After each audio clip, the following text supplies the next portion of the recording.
جس کے حوالے سے، اور آج سینٹ کے اندر سے باضابطہ طور پر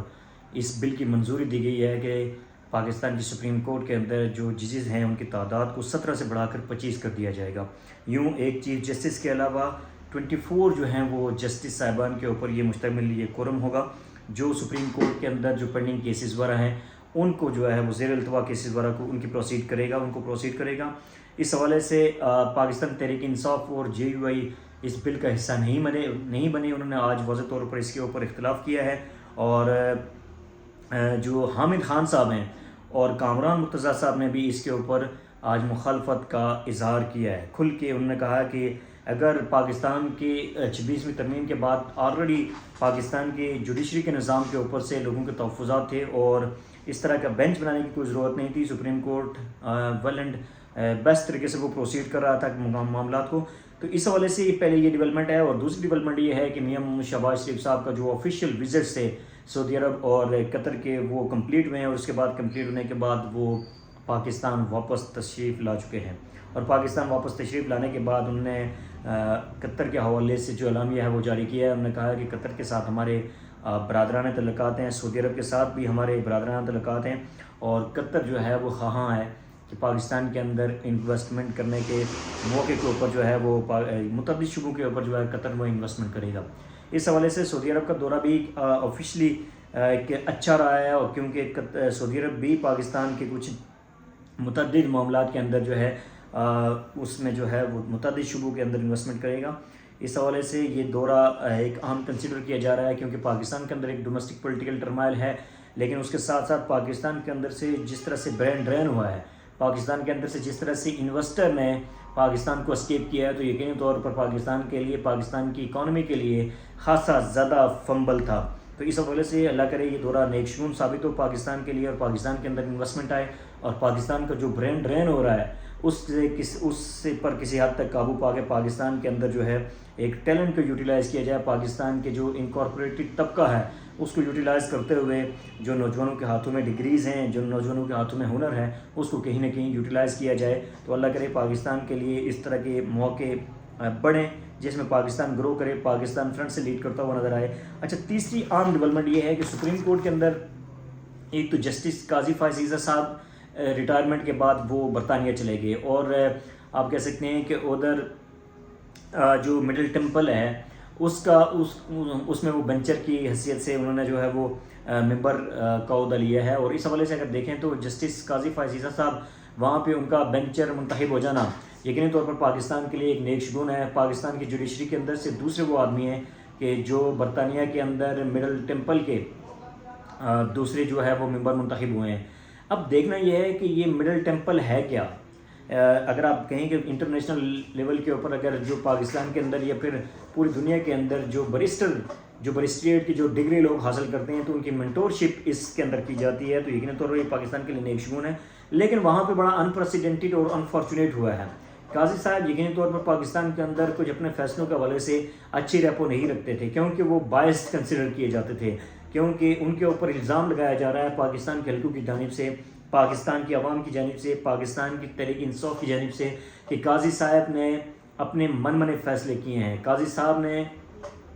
ایک پوری پارٹی کو کریش کر کے رکھ دیا۔ پاکستان کی تاریخ کے سب سے کردم یا پھر سب سے فراڈ اینڈ فارسیکل قسم کے الیکشن بھی قاضی صاحب کے دور میں ہوئے۔ تو اس حوالے سے پاکستان تحریک انصاف یا پاکستان کی جو یوتھ ہے اس کی کافی زیادہ کنسرنز ہیں کہ قاضی فائز عیسیٰ کے حوالے سے۔ تو یوں قاضی فائز عیسیٰ صاحب وہاں جب پہنچے تو وہاں پر کچھ پروٹیسٹر تھے، مطلب ان میں پاکستان تحریک انصاف کے لوگ بھی تھے اور اوورسیز پاکستانی بھی تھے، انہوں نے وہاں جا کے جو ہے وہ نعرے بازی شروع کر دی قاضی صاحب کے حوالے سے، تو وہ قاضی صاحب وہاں سے جو ہے ان کو اسکیپ کرنا پڑا، وہاں سے وہ نکل گئے۔ تو یقینی طور پر دیکھنا چاہیے کہ قاضی فائز عیسیٰ صاحب سے کچھ غلطیاں ہوئی ہیں، یعنی اگر انٹرنیشنل لیول کے اوپر، انٹرنیشنل فورم کے اوپر بھی اگر کہیں نہ کہیں اس ہزیمت کا سامنا کرنا پڑ رہا ہے تو یقینی طور پر یہ نہ صرف قاضی فائز عیسیٰ صاحب کے لیے بلکہ پاکستان کے اندر جتنے بھی عام کی پوسٹ ڈیزگنیشن کے اوپر لوگ بیٹھے ہیں ان سب لوگوں کے لیے بڑا الارمنگ ہے کہ کس طریقے سے وہ اپنے فرائض منصبی کو صحیح طریقے سے بطریق احسن سر انجام دیتے ہیں یا نہیں دیتے، کیونکہ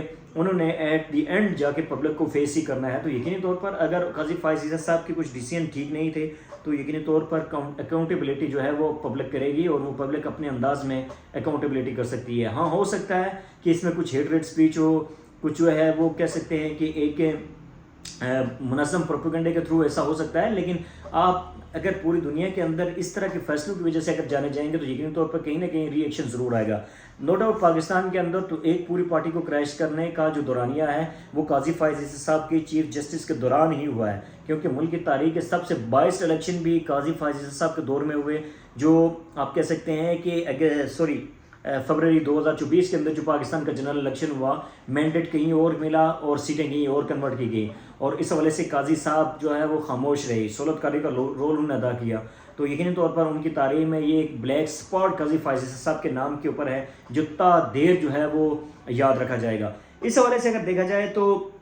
یہ ایک مطلب اگر آپ اخلاقی جواز کے حساب سے بات کریں تو پاکستان کے لیے ایک اچھی ریپو کی بات تھی، کوئی انٹرنیشنل فورم کے اوپر جا کے وہ کہیں نہ کہیں پاکستان کو ریپرزینٹ کر رہے تھے، لیکن کیا کر سکتے ہیں، جو اوورسیز پاکستانی ہیں جس طریقے سے ان کے رائٹس کو سبوتاژ کر دیا گیا، جس طرح سے پاکستان کے اندر جو ہے پاکستان کا جتنا بھی ریونیو ہے وہ سارا جنریٹ ہوتا ہے، آپ کے فارن ریمیٹنسز تھے، فارن ریمیٹنسز وہ آپ کے فارن پاکستانی جو آپ کے فارنر ہیں وہ آپ کو بھیجتے ہیں، تو یقینی طور پر ان کے دل کو بھی آپ کو ان کے ضمیر کو بھی نہیں جھنجھوڑنا چاہیے۔ تو اس حوالے سے یہ عام ڈیولپمنٹ تھی، اور جو بھی ہوا لندن کے اندر اس کی ہم بھرپور مذمت کرتے ہیں، اور یقینی طور پر انٹرنیشنل فورم کے اوپر نہیں ہونا چاہیے، پاکستان کی اس طریقے سے پاکستان کی پکچر کو اس طریقے سے پورٹری نہیں ہونا چاہیے، لیکن جو پروٹیسٹر ہیں ان کا ایک اپنا سلانٹ تھا، ان کا ایک اپنا نیریٹو تھا، تو اس حوالے سے جو ہے وہ کہہ سکتے ہیں۔ لیکن ساتھ ہی میں چیف جسٹس ریٹائر ہونے کے بعد جب وہ یونائٹڈ کنگڈم پہنچے ہیں، پہلی بات تو یہ ہے کہ کیا وجہ ہے کہ پاکستان کے اندر سے کوئی بھی جج جب ریٹائر ہوتا ہے تو وہ انٹرنیشنل ٹور پہ چلا جاتا ہے، کوئی بھی اور بڑا آفیسر ریٹائر ہوتا ہے تو وہ انٹرنیشنل فورم کے اوپر فوراً سے پہلے وہ انٹرنیشنل وزٹ کے لیے چلا جاتا ہے۔ کیا وجہ ہے کہ بھائی پاکستان کے اندر جب آپ رول کرتے ہیں تو پاکستان کے اندر ہوتے ہیں، اور جب آپ کو پاکستان کے اندر سے جب آپ کی اپنی مراد ختم ہو جاتی ہیں تو آپ فارن اسکیپ کر جاتے ہیں، آپ کا انٹرسٹ جو ہے پاکستان کو پروٹیکٹ کرنا نہیں ہے۔ تو یقینی طور پر یہ تھوڑا سا الارمنگ ہے پاکستان کے لیے، کہ پاکستان کی بیٹرمنٹ تبھی ہو سکتی ہے کہ جب آپ کا انکارپوریٹڈ طبقہ جو آپ کے اوپر رول کرتا ہے، جو آپ کے اوپر چاہے وہ جوڈیشری کے اندر ہو یا پھر پولیٹیشین ہو یا پھر کسی بھی ایلیٹ کلاس کے ساتھ اس کا تعلق ہو، اس کو پاکستان کے انٹرسٹ کے ساتھ کمپرومائز کرنا ہوگا۔ یقینی طور پر وہ پاکستان کے ساتھ چلے گا، پاکستان کے لوگوں کے مسائل کو سمجھے گا، پاکستان کے اندر جو بزنس ہے اس کو انہانس کرنے کے بارے میں اپنی اسٹریٹجیز دے گا، پاکستان کی جو پولیٹیکل ٹرمائل ہے اس کے اندر اسٹیبلٹی لانے کے لیے اپنا رول ادا کرے تو یقینی طور پر پاکستان کی عوام بھی اس کو پسند کرے گی، اور وہ لگے گا کہ ٹرو سینس میں وہ ٹرو سن آف دا سائل ہے۔ تو یقینی طور پر ایک سائڈ پہ قاضی فائز عیسیٰ صاحب وہ لندن چلے جاتے ہیں، دوسری سائڈ پہ جو موسٹ سینئر جج تھے آپ کے سپریم کورٹ کے، جنہوں نے چیف جسٹس آف پاکستان بننا تھا، منصور علی شاہ صاحب، وہ عمرے کی ادائیگی کے لیے وہاں چلے گئے۔ ایک سائڈ پہ جسٹس قاضی فائز عیسیٰ ریٹائر ہونے کے بعد UK پہنچے، تو وہاں پہ جس طرح سے پبلک نے ان کا استقبال کیا وہ بھی آپ لوگوں کے سامنے ہے۔ دوسری سائڈ پہ جس طرح سے منصور علی شاہ صاحب عمرے کی ادائیگی کے دوران جس طرح سے اوورسیز پاکستانی کو دیکھ رہے تھے، کہ مطلب یہ ہے کہ وہ گل مل رہے تھے، کسی طرح سے لوگوں کی ایک تمنا تھی، لوگوں کی ایک ڈیزائر تھی کہ کس طرح سے منصور علی شاہ صاحب کے ساتھ وہ پکچر پہنچائے۔ تو وہ تو عز و منتشا، وہ تو ذل و منتشا، کہ یہ جو عزت کا لیول ہے وہ کہیں بھی یہ میٹر نہیں کرتا کہ آپ چیف جسٹس کی پوزیشن کے اوپر فائز ہیں یا کہیں اور فائز ہیں۔ تو یہ دیکھنا پڑے گا پاکستان کے جتنے بھی بڑے بیوروکریٹس ہیں، پاکستان کے جتنے بھی بڑے ایڈمنسٹریٹرز ہیں، پاکستان کے بڑے بڑے پولیٹیشینس ہیں، پاکستان کے اندر جو مقدس حلقوں کے اندر لوگ ہیں، تو یقینی طور پر ان کو پاکستان کی انٹرسٹ کو پروٹیکٹ کرنا چاہیے۔ اگر پاکستان کے انٹرسٹ کو پروٹیکٹ کیا جائے گا تو یقینی طور پر پاکستان کے اندر عزت بھی ملے گی، پاکستان کے لوگ خوشحال بھی ہوں گے، اور پاکستان کے لوگ اس کو ویلیوڈ بھی کریں گے۔ تو یہ کچھ عام ڈیولپمنٹ تھی۔ اس ڈیولپمنٹ کے ساتھ آپ کے آج کے ولاگ میں اتنا ہی، انشاءاللہ نیکسٹ ولاگ میں ایک بار پھر سے آپ کی خدمت میں